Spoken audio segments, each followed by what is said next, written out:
Text, Division of Information Technology. 1994 to 2024. A woman stands at a podium, 3 people sit in chairs next to her on the stage. Good afternoon, everyone. Welcome. I am so pleased to see you here. This is like 2019 style, except for the people online. It's great to see you as well. I am Lois Brooks. I am the Vice Provost for Information Technology and Chief Information Officer of the university. I'm honored to be here in person to welcome all of you. It's really so nice to see so many friends and colleagues here today, to meet some new ones, and to see people that I've known for 30 years in the room. So it's just fantastic. Today is really a milestone for the Division of Information Technology, but I want to start by acknowledging that it's really just a flash of a moment in time for the long history of the land. Our celebration takes place on the ancestral land of the Ho-Chunk, the people of the Big Voice, who called this place Dejop for at least 12,000 years. What a difference from 30. In an 1832 treaty, the Ho-Chunk were forced to cede this territory, and decades of ethnic cleansing followed when both federal and state governments forcibly but unsuccessfully, thankfully, sought to remove the Ho-Chunk from the state of Wisconsin.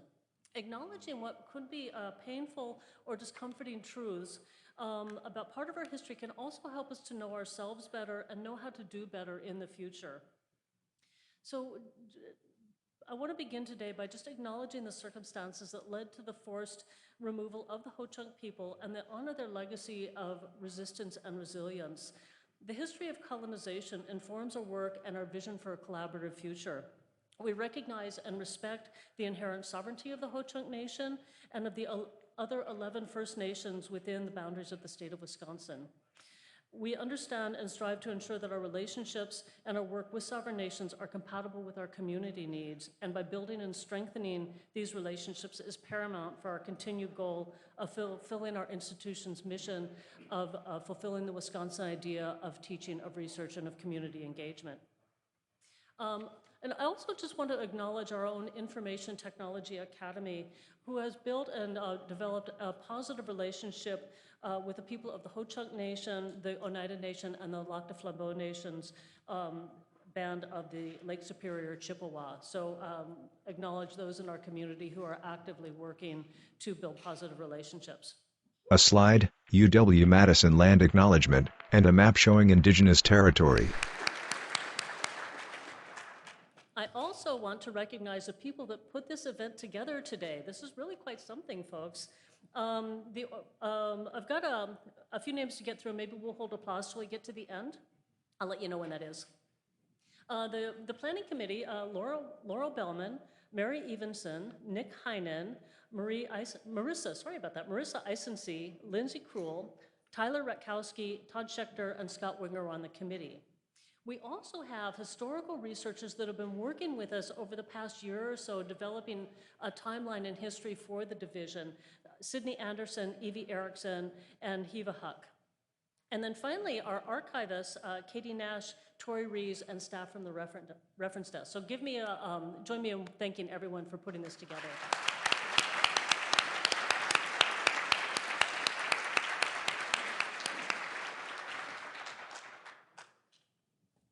She flips through sheets of paper on the podium. So as I look around at everyone gathered here today, I'm really filled with such a sense of pride and gratitude.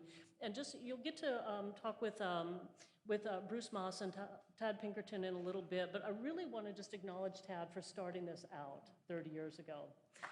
She gestures towards the 3 people sitting next to her on the stage.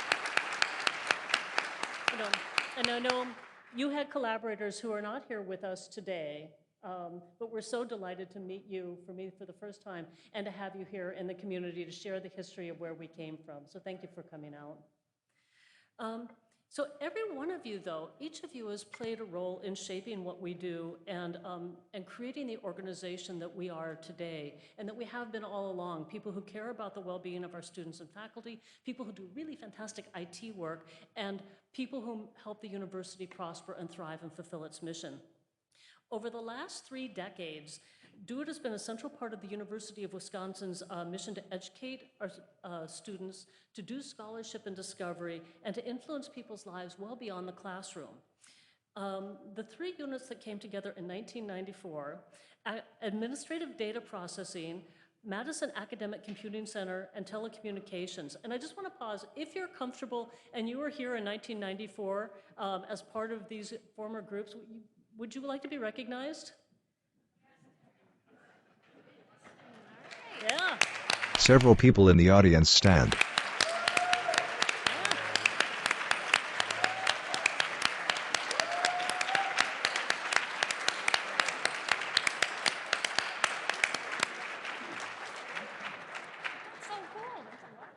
Welcome back, colleagues. It is great to have you all here.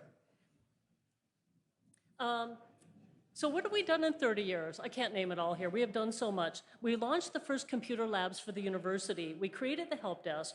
We blanketed Wi-Fi across this university. We created My UW, which was so revolutionary and successful that we're still using it more than 20 years later and looking at next gen of My UW. We've connected students to their professors, professors to their research subjects, and we've connected each other in really remarkable ways, most notably in the last 5 years when everything at the university rested on the shoulders of the IT team as we pivoted to remote work. Whether you've been part of DoIT for decades or just beginning your journey with us, just know that your work has really made a difference to the university, to our students, to our faculty. We're glad to have you along, and we're glad you've been here. So, does anybody know, this is a question, by the way, anybody who's peeked at their phone during the meeting, say thank you to a network engineer because they enable the work that allows you to do that. The question, does anybody know how many miles of networking cable we have on this campus? Shout it out from the back.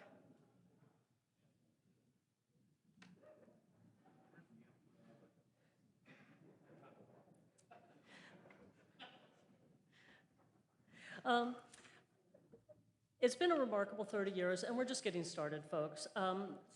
From those of you who meet with me regularly know that I often end meetings with gratitude. And this is the end of the meeting, but it's the end of my time at this particular mic. So I'll just give true gratitude for being in your company, for being able to work with people of your caliber at a university that does so much good for the state of Wisconsin and for the world. It is absolutely an honor and a privilege to be here with you, and I'm grateful every day that I work at this university. So let me move on to introduce panelists. Bruce Maas, many of you know. Bruce was the CIO here from 2011 to 2017. Dr. Tad Pinkerton, computer science professor from 1969 to 2000. He helped found DoIT and served in leadership roles from 1991 to 2000. And Corissa Runde will lead our discussion. Corissa is an editor and a writer with our communication team and a former reporter for the Milwaukee Journal-Sentinel. Thank you. She picks up a water bottle and cup of coffee and walks across the stage to join the panel. Text, Corissa Runde, editor, DoIT Communications. Can everyone hear me? Yes? All right. Thanks. Thank you, Lois. So a big reason why we're gathered together today is to tell DoIT's story. Who we are, where we came from, how we got here, and where we're going. So, when you think like a storyteller about your time with DoIT, what do you think the title of that chapter in DoIT's story would be? Tad, I suppose we could call your chapter The Origin Story. And DoIT's origin story is a long one with a lot of twists and turns. And by the way, a DoIT history site will be launched soon to tell a lot of that information. So maybe in the spirit of finals week, which just completed, perhaps you could give us some Cliff's Notes and share a few personal observations from the origin that are meaningful to you. Okay, my chapter of the story runs from 1980 to 2000. In 1980, I was the director of the Academic Computing Center, and we also had two other major organizations in technology. We had the Administrative Data Processing Center and the telecommunications department. The latter started as the telephone office, but was well into helping us network the campus but by the time we were thinking about these things. So the chancellor in 1980 asked me if I would take a leave of absence from my computing center directorship and come up to the chancellor's office in a staff position. He was hearing complaints from all over the university about this or that in computing, and he felt too much was coming to the chancellor's office. It was important to him that I was a faculty member because it was the faculty who were complaining. So I could interact with them as a peer. We really were short of computing resources in the decades of the 70s and the 80s. And it was painful for everyone. So I first of all, when I went up there, I spent time working on lots of special projects that had to be dealt with immediately. They were kind of little things like replacing manual walk and sign up registration for courses with a dial-up to a answering system and voice response system for just 40,000 students every 6 months. So we worked on things like that, and by 1982, it looked like we should really get busy and try to get technology more organized. And I made a proposal to the chancellor and his cabinet. He had a group of 6 people that he worked closely with every single week to merge the 3 units into a single division. I went away and crossed my fingers, and a couple of weeks later, the chancellor said, "We think it's a good idea. Make it happen." At that point, I sort of felt like the dog that chased the car and caught it. But to get things done in a university environment, you form a committee, right? So we created a committee, especially for this problem. We began to work with other committees and eventually reached the entire university community.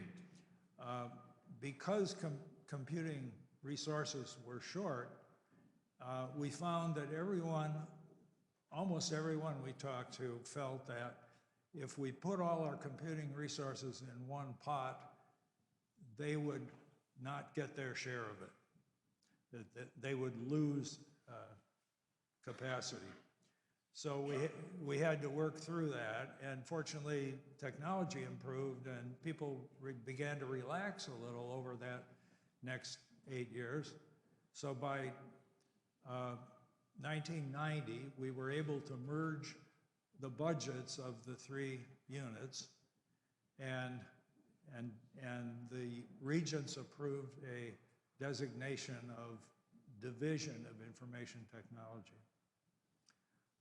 We didn't know at the time that there was going to be a private network of do-it-yourself centers called the Do-It Centers. Every time I hear somebody on campus referring to you and us as the Do-It Center, I kind of grind my teeth. But so in 1990, having combined the units, we needed a chief information officer. And so a search was started. In the meantime, I was acting director of what was going on, and we were trying to define the issues and deal with problems in bringing the organizations together. And in 1992, we were able to hire Mark Luker as the CIO. He came from the University at Duluth. And he led the reorganization, the sort of complete refocusing of the combined organization that was necessary at that point. Unfortunately, Mark was stolen by the National Science Foundation in 1997, and so we needed another search for a CIO. And that took over the next 3 years while I again kept the store organized. And for the beginning of 2000, Annie Stunden was hired as the second CIO. And 2000 was the year I reached 31 years on the faculty, and so I retired. So, Bruce, if Tad's chapter is the origin story, what would you call your chapter with DoIT? So I would call my chapter the scale chapter. And fortunately or unfortunately, that still hasn't ended, has it? First, I was an observer at UW-Milwaukee when this was first happening with DoIT, very keenly interested in what was doing, because we had the same situation. We had a separate telecommunications office, separate administrative computing, and separate academic computing. Some of you might remember Neil Trilling as our academic computing center person. So I was watching this with a lot of interest, and a lot of us were. And eventually UW-Milwaukee kind of did the same thing. When I came here, the campus administration had determined that we needed to work on setting the stage for being able to do the scale work. And I introduced a concept that I developed at Milwaukee called service layers. I had developed that in concert with Polly McClure at Cornell.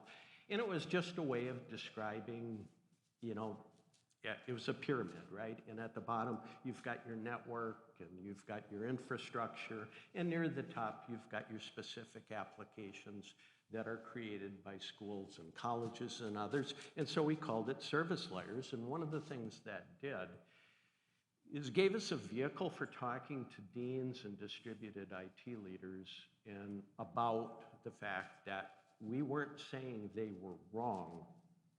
What we were saying was, we need to optimize. And the way we optimize is let's do the scale things centrally, and let's do the value adds, the unique things, layered on top of that. And that's your area.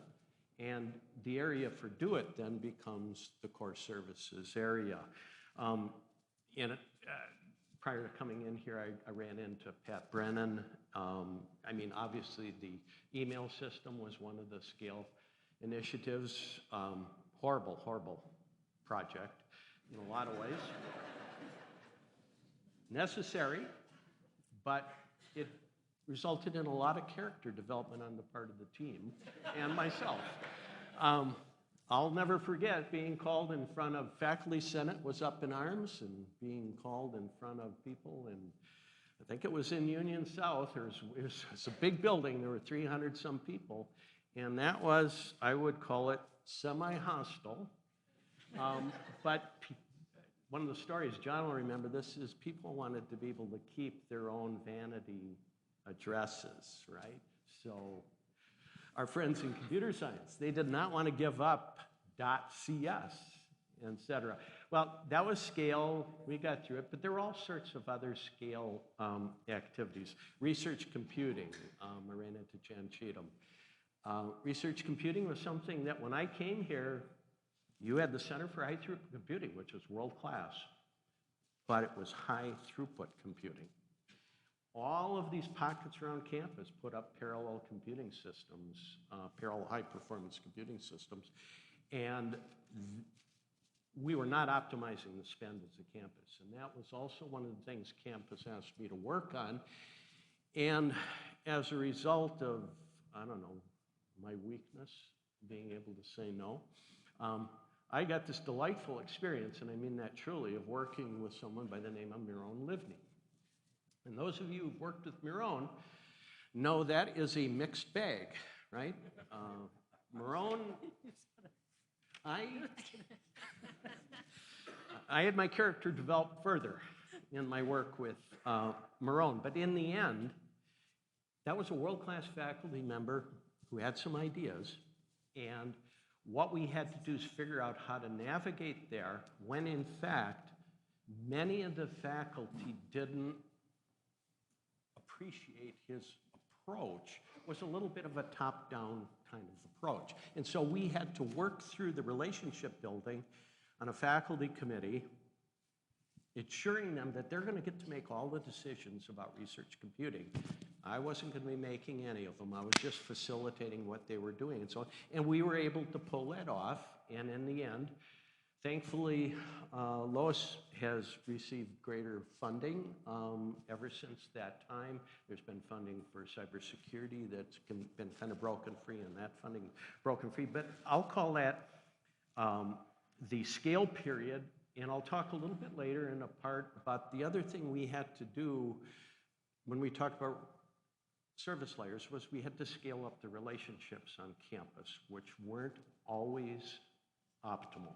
And so I'll save that for a little bit. Right. So if we go from origin to scale to what would you call today's era of DoIT, Lois? I'd say the last 6 years, hold on to the bus strap. For those who've never done that. You know, it's been interesting. So technology is absolutely pervasive now. You know, pervasiveness would also be a good chapter. We sit here today in a room with several hundred people supported by technology as we stream out to other people who are joining us online. It's part of our teaching. It's been part of our research for decades. But where we are now is that technology is ubiquitous. It's pretty much part of every single thing we do here, either at the forefront as we sit in front of our Teams meetings during the day, or behind the scenes as we stream out or supporting our classes. And what this means for IT is that there's no margin of error at all. I don't know that there ever was a margin of error, but there's no margin of error now. We have to nail it every day, or the university can't work. And we do. We're really good at this. We're coming into an age of AI, an age of quantum that are going to change so many things, both kind of the power and the promise that these new technologies bring to us, and the peril, not only the privacy risk, but thinking about the impact of that level of energy consumption on the earth. So there are things as technologists we have to help the university navigate. And I think more than ever before, we've always been there, but more than ever before, we are as much kind of guides that help people navigate through the complex world as service providers. I also just want to mention, you know, that one of the things that's changed is we all went remote for a year and a half, and the vast majority of the technologists in the division of IT work remote or hybrid. Fewer than 10% are fully in person, and we're never going back. We're never going back, and we've really figured it out and figured out how to be vibrant together in person, vibrant together online, to build relationships, to onboard people, to stay connected. And I think now people want it all. They want to connect with other people, they want to work with great people, and they don't want to drive in the snow. And we can do all of the above. So, you know, I think we've just seen so much of a change in the world over the past few years, and looking forward for what's coming in the next 6 months to the next year is that scale is just accelerating. It's just blowing past us at this point. Comms team colleagues, I'm hearing a new slogan from Lois, nail it every day. Could you write that down for future reference? And so it's so interesting to take a look back at how far we've come through these eras. And if we're looking for common threads in the stories you've just told, we might immediately see that UW's mission is at the center of it all, and the people and the technologies that make it happen. So let's talk a little bit about the concept of disruptive technology. And by disruptive, we don't mean troublemaking or to give it a negative connotation, but rather we mean to describe disruptive technology or disruptive innovation as something that comes along and completely changes the way things are done, shakes things up. And if we want to continue our storytelling analogy today, you might even call it the plot twist. So what was your plot twist in your era? You know, what was the next big thing that was built during your Do It chapter that came along and changed everything? That was easy for my chapter. We went from mainframes to desktops by way of microprocessors, scientific workstations, and then finally personal computers. So that was a major change, and it was one that made people who were concerned about getting work done much more relaxed. And of course, the second one was campus networking, tying the buildings of the campus together very much more effectively, and then the internet. And that also took place towards the end of my chapter. How about you, Bruce? Yeah, that was a busy time, right? There's a lot of moving parts, juggling while riding a unicycle. I think the one I'd like to focus on for us was, during the time I was there, was the UW joining the Unison Consortium. And that may not be directly on a lot of your radar, but that was a challenging time. That was very disruptive. At that time, Lois was at Oregon State. I was here, and we joined Oregon State, Wisconsin, Michigan, and in Indiana, joined together to create a scale play for data, right? And the history for UW-Madison was actually going back to the period of time when the Learn at UW utility was first created. And there were different versions of learning management systems. We ended up going with the system-wide initiative for Desire to Learn. Unfortunately for UW-Madison, that didn't actually meet all the needs of the campus. There were parts of the campus that were significantly disadvantaged, especially in math and engineering, because it just, at that time, was an immature product, and it didn't, or not immature, it wasn't fully mature yet as a product. And so we went through with Unison to, in effect, standardize on Canvas and to not be drawn in by choices made at UW system. And if you think about this, I got in a fair amount of trouble periodically over this thing, not least of which was the time, and I've never really told this story in a public setting before, but I worked with someone by the name of Sashi Pillay, who was the CIO for the UW system, and planted in his ear that, you know, the rest of the system needs UW-Madison to innovate. They need us. This has always been the role. DoIT has always been an engine of innovation. UW-Madison's been an engine of innovation. And lo and behold, he talked to Ray Cross, who was the president of the system, and convinced Ray that UW system should make an investment of $500,000 to support Madison in going down this initiative. But there was one part I forgot, and that was to talk to Vice Chancellor Bazell ahead of time and to let him know that I was doing this, because typically the Vice Chancellor is the one who manages the relationship, right, for the Chancellor, for the administration, and you kind of go through that. Well, I kind of forgot to do that.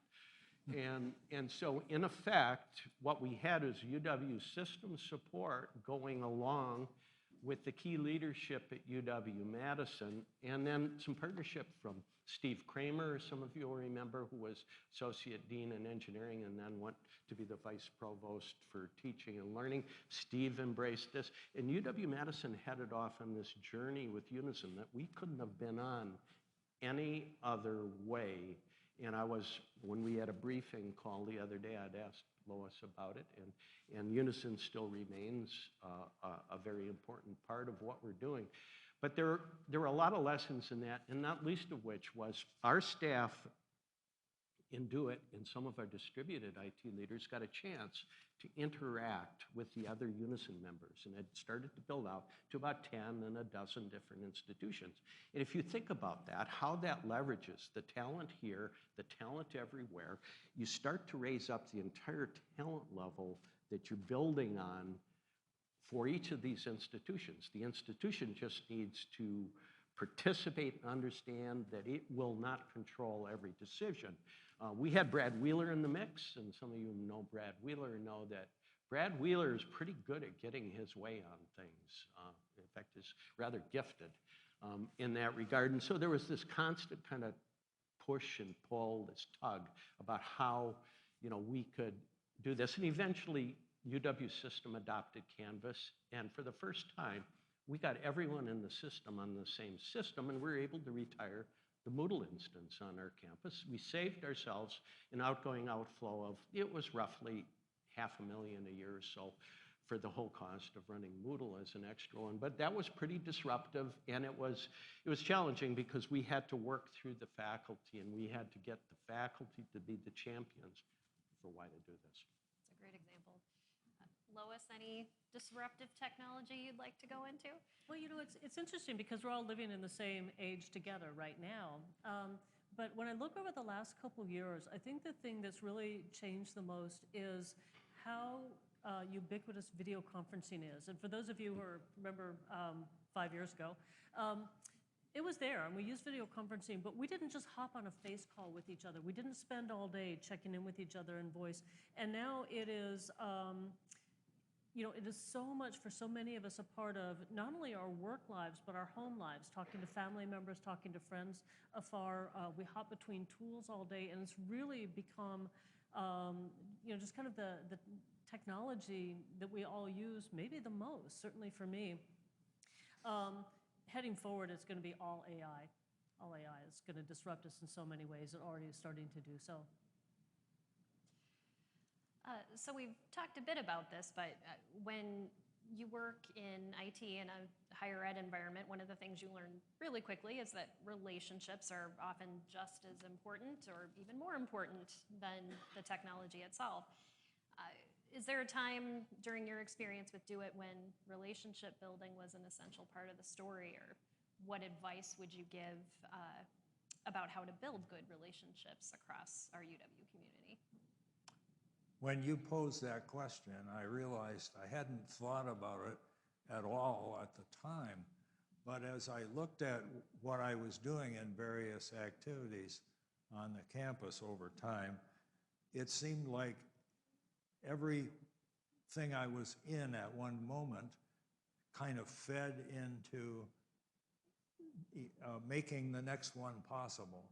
As an example, before we got the internet, we had a council, if you will, of computing center directors for the Big Ten and the University of Chicago. The larger group was called CIC, Committee on Institutional Cooperation.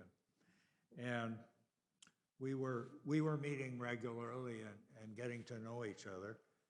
And then when NSF allowed regional networks to become part of the internet, this group was right there ready to connect. And so as we each were responsible for getting our piece ready to connect to the internet, we were working together on that.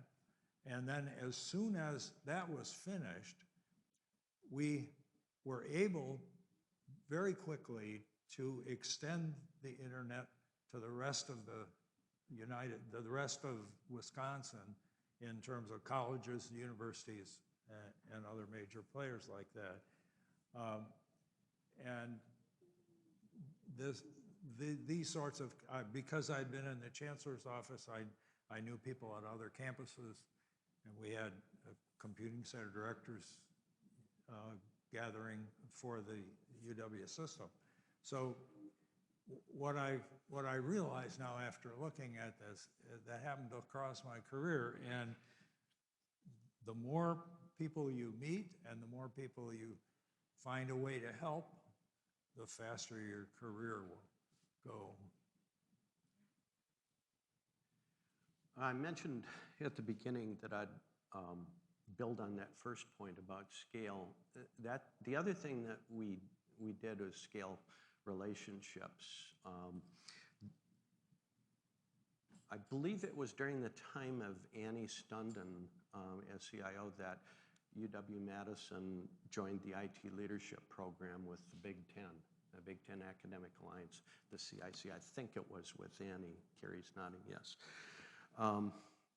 And what that did, I was at Milwaukee at the time, but I watched the development of people on this campus from my perch in Milwaukee and saw the impact that was having, the positive impact each year. I think there's a cohort of like 6 people who went. When I came to Madison, we changed that.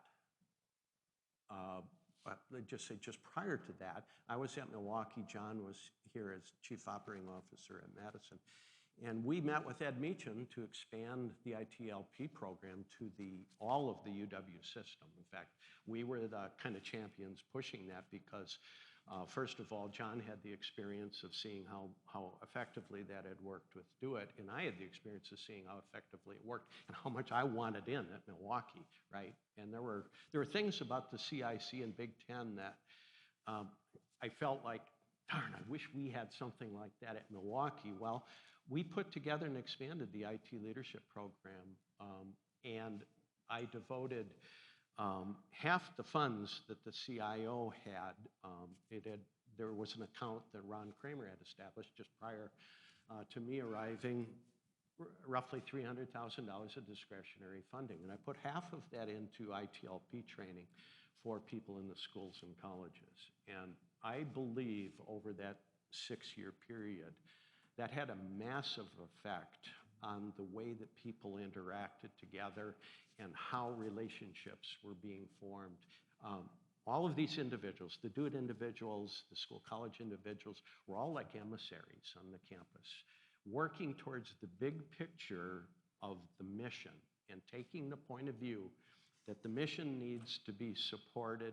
How we do that really does matter, and we've got to work together to be able to do it. So we scaled the mission, and we scaled up to be able to support the mission, and the importance of that can be seen now in part because UW system has gone in the direction of trying to deploy core services, mostly through UW-Madison, for the rest of the UW system. In order to do that, you have to develop trust, and you needed people at each of the campuses to be engaging in the ITLP.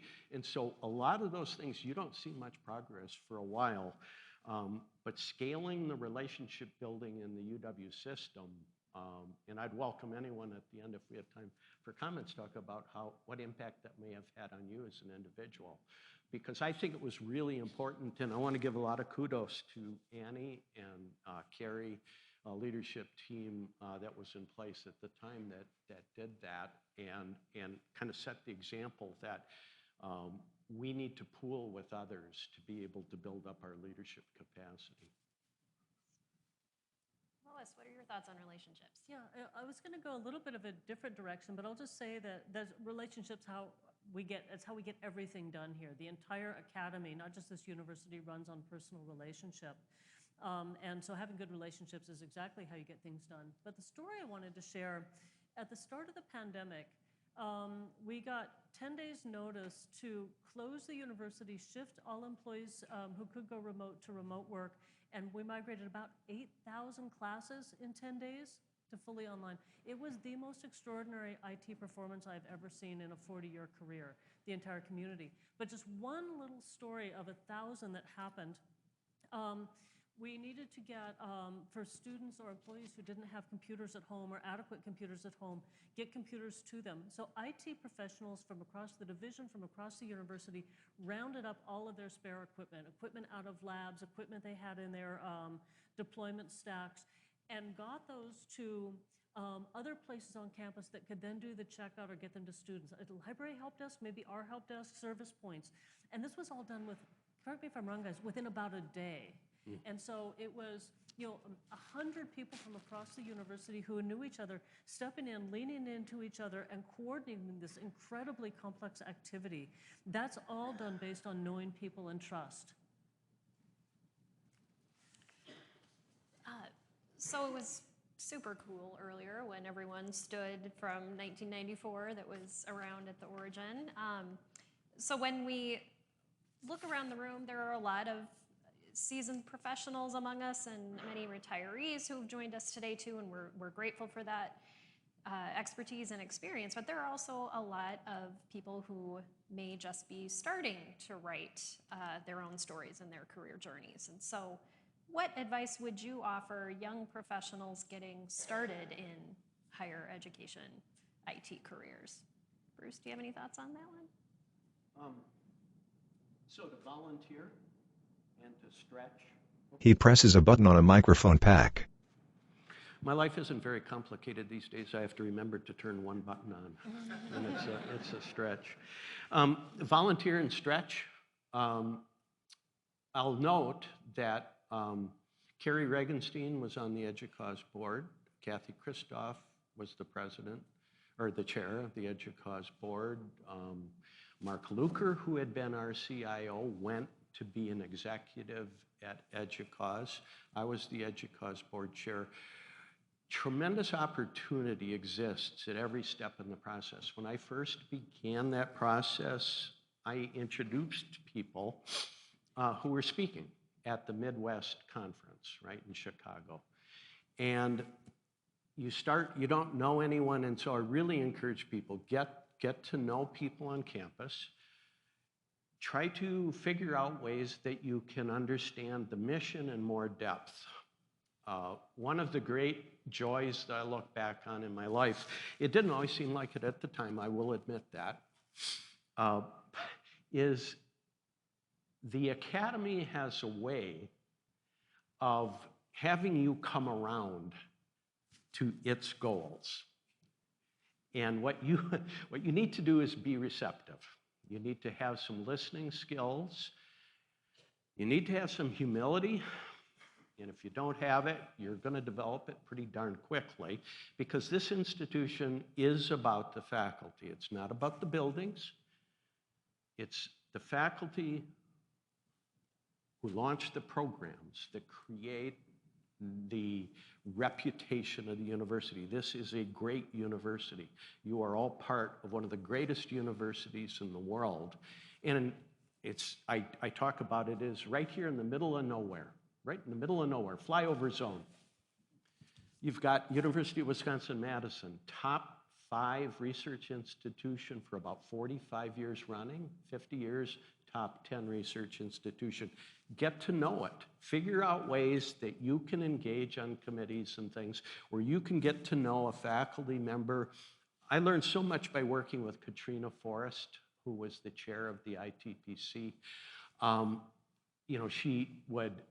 I would meet with her sometimes at her lab where we'd be briefing. You get a sense for what people are doing and what our role is. And all of us, we chose a path, not to be faculty members, but we chose a path to support faculty to be successful.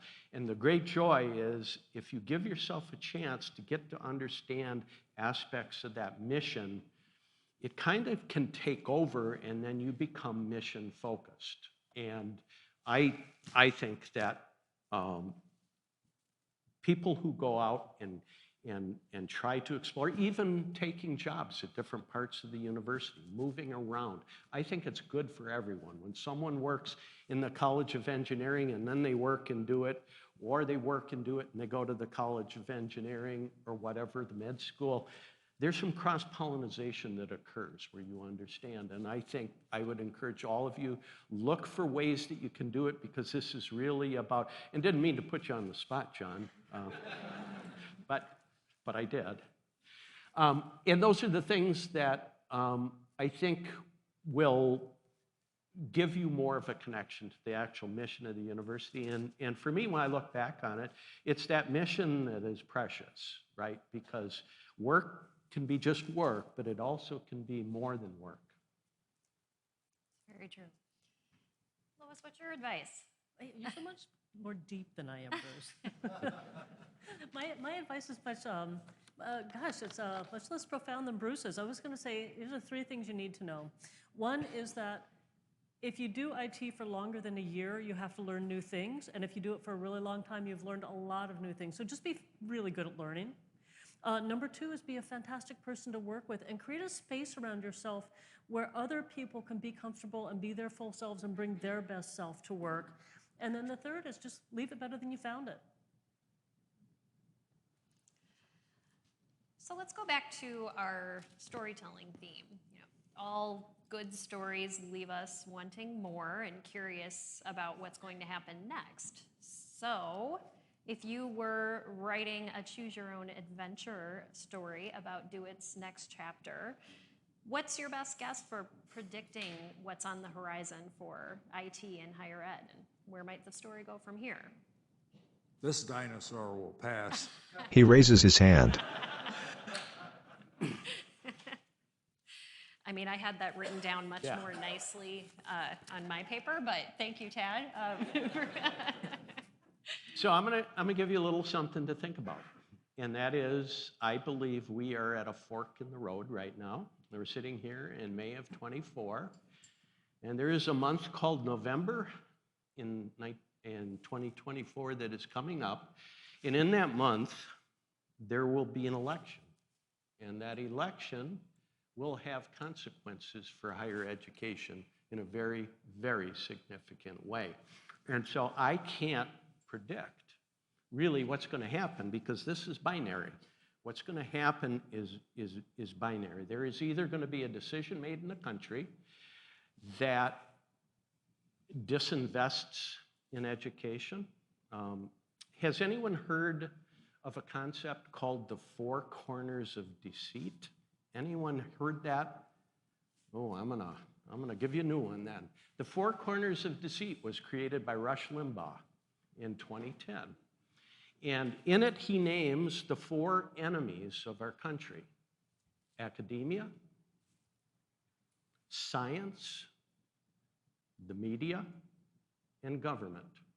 Those are the enemies of the people. And I'm not going to get into a political discussion about this.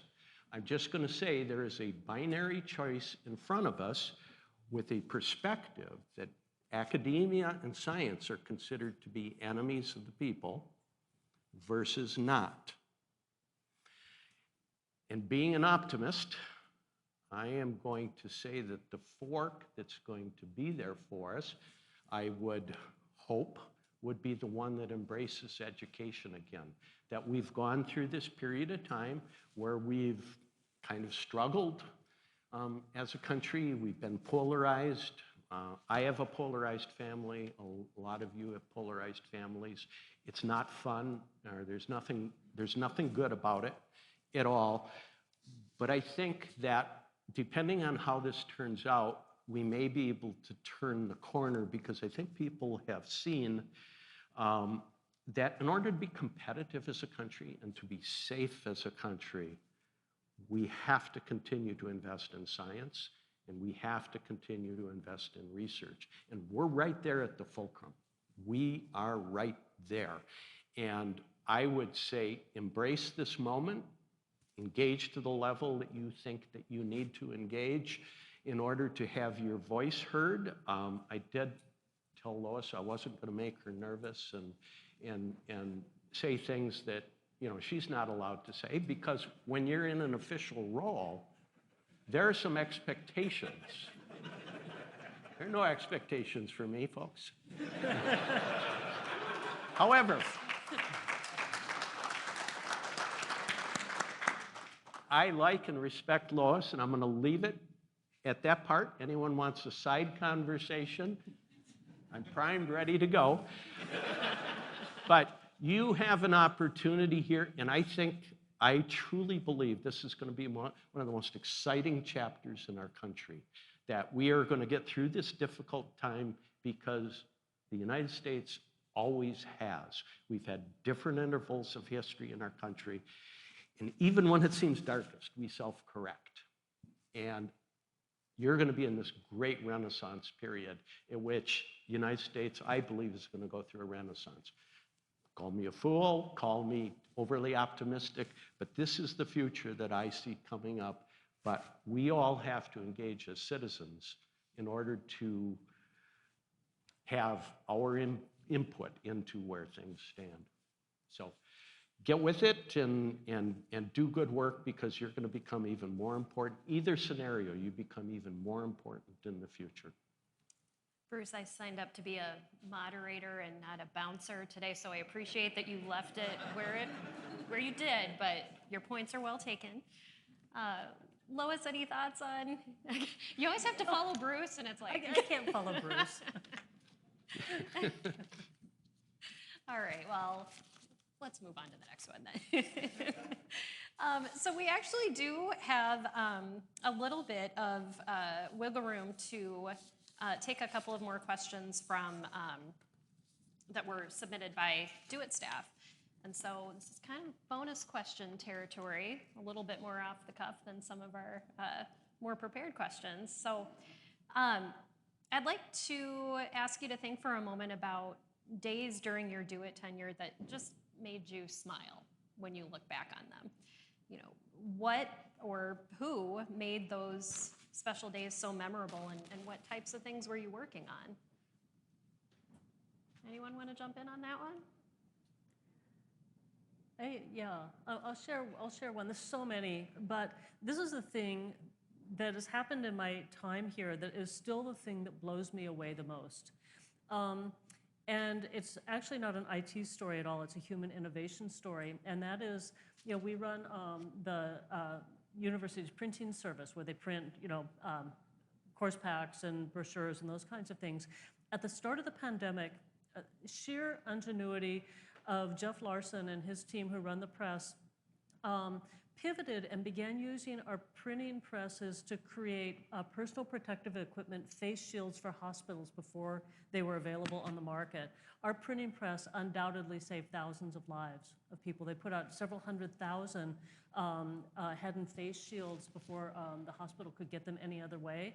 I am still absolutely in awe of this team for the quality of that idea and how well they executed.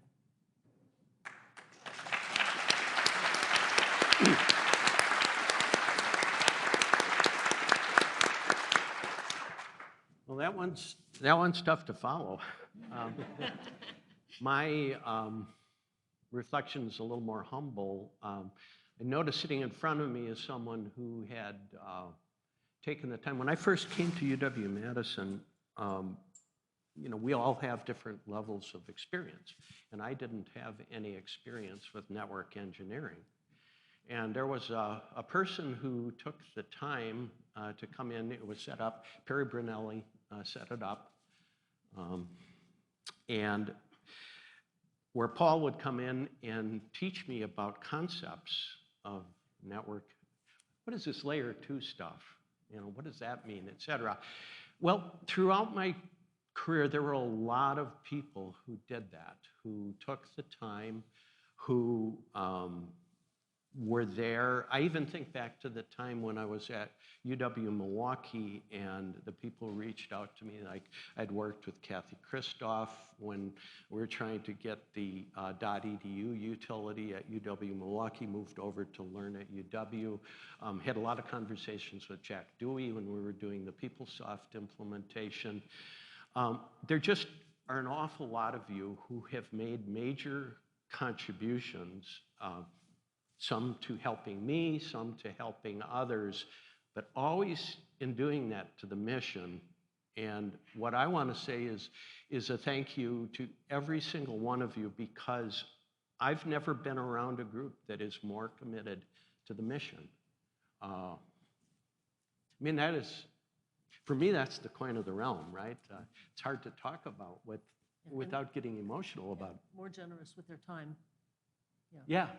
And it's, so I want to thank each and every one of you who have taken a moment, who I've either talked to or who have helped me along the way. Anand is a person who I had interactions with, both Madison and System. Thank you all for your patience And thank you, more importantly, for your commitment to the mission, because the mission is noble, the mission is important, and it will give you fuel for all of your career if you let it, if you let service to the mission. Because all the other things, little petty things that I would go home complain to my wife about, et cetera, she's tired of hearing about, all those things, they disappear. But the mission is always going to be there. So I want to thank each and every one of you for being who you are and for being an organization that has nobly served the mission of the University of Wisconsin-Madison.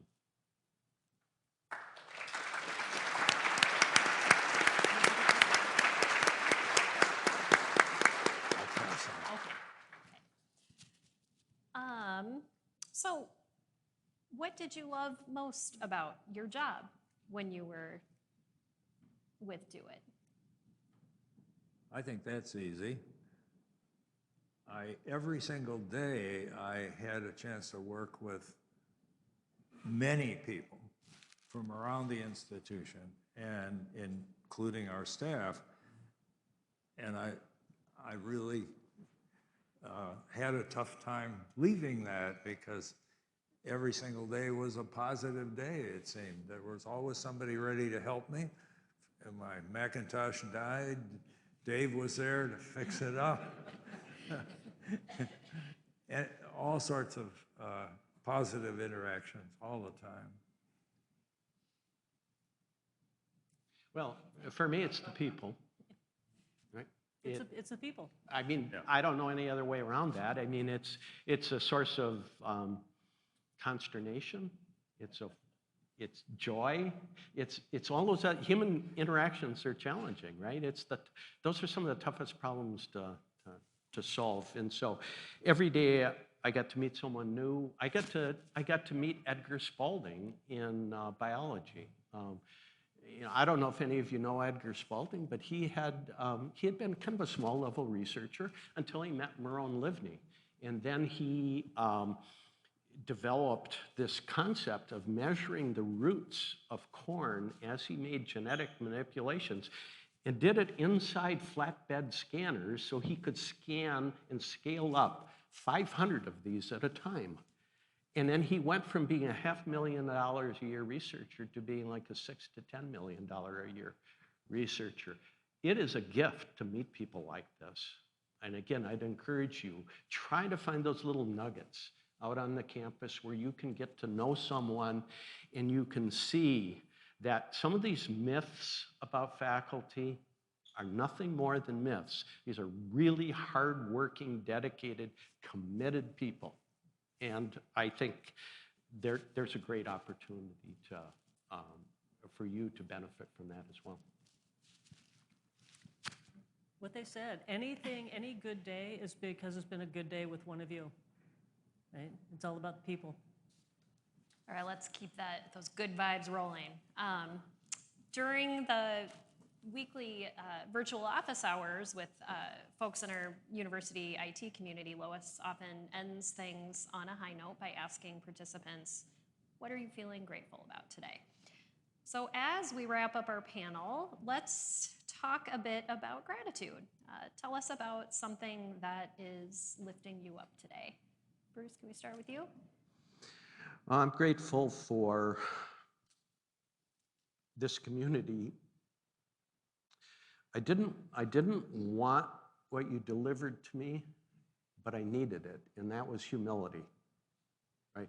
We all have to acquire humility along the place. You could talk about this like, okay, I failed at this, or I failed at that, I didn't do as well at this. Constantly getting feedback so that you can improve and you can become better. This community's really good at that. And you've heard the word or the phrase, the gift of feedback. I use that with my wife all the time. She's tired of hearing it. But feedback is a gift, and it helps us to self-correct before you get too far out on something. And keep it up, folks. Keep it up, because what you need is critical thinking and people willing to speak up about what they think about critically. Well, I did my gratitude on the podium. I am really, really grateful just to work here, to work at a university of this caliber, to work with all of you, with those online and those who aren't with us in the physical or virtual room. I think many people know that I split my time. I live sometimes in Madison and sometimes in California, where I'm close to my family, and it's just absolutely remarkable to be able to be in a place where I can do a job I love, living next to my family a few thousand miles away, and do both. It's kind of this extraordinary opportunity that I'm so grateful for every day. Well, Tad, it feels appropriate to let you have the last word since you started this whole thing, so. I live in Madison, so I regularly run into people associated with the university, many of them whom I don't know.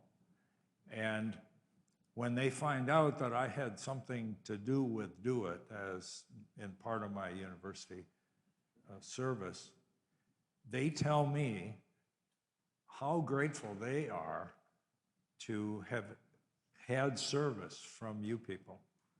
They say, we really love that organization. And what could make me feel better than that for 24 years of hearing this? Thank you all. Well, that is a wonderful thought to end on.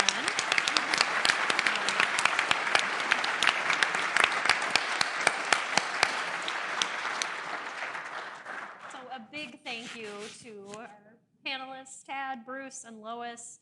Thank you for sharing your perspectives, and most especially, thank you for playing the leading roles that you each have played in DoIT's story. And let's not turn the applause sign off just yet.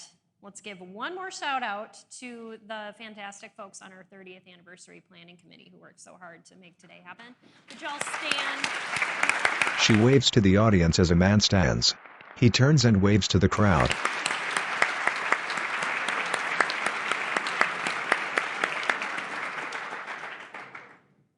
Nick was literally the only one who stood. All right. Yes, so let's get this party started. We have light refreshments, and make sure to get a scoop of the custom DoIT anniversary ice cream flavor, Bits and Bites. Bites with a Y to put the IT in ice cream. And you can also play games, help us identify some historical photos, write some reflections on your time at DoIT, take a selfie over at the banner, or a team shot, and most importantly, connect with your current and former colleagues. And at the end of the party later this afternoon, please feel free to take home the table tents and the pens and the pom-poms and everything, because who doesn't love some good swag? And the party does not end today. Watch for photos and the DoIT History website. And happy anniversary. Go eat ice cream. Okay. All right. Thanks. The audience begins to stand and walk around.